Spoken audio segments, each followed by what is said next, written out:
Welcome to Not Milk Never Milk. Subscribe if you're lactose intolerant. You start by getting your Iwatch and iPhone ready. Make sure Watch OS is updated and Bluetooth is on so the devices communicate smoothly. Once done, open the Google app on your paired iPhone and sign into your account. This links search and voice features. Also enable notifications, Siri access, and microphone permissions so Google can respond on the watch. These steps let the watch relay queries and results without extra prompts, making the rest of the setup fast and reliable. Next, install Google directly to the watch from the Watch app on your iPhone.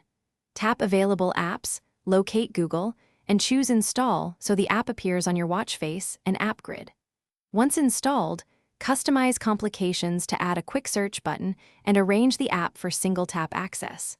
Make sure the watch's Siri microphone and voice input settings are set to allow hands-free queries. This ensures, "Hey Siri," or the app's mic icon will capture your voice instantly for searches and commands. To use Google, tap the app or your complication, then speak or use Scribble to enter a query. You'll see concise results and cards optimized for the small screen.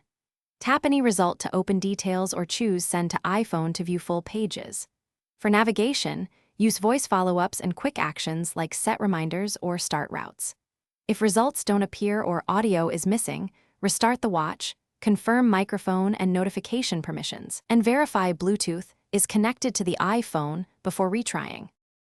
Thanks for watching. If this was helpful, leave a like and consider subscribing. See you next time.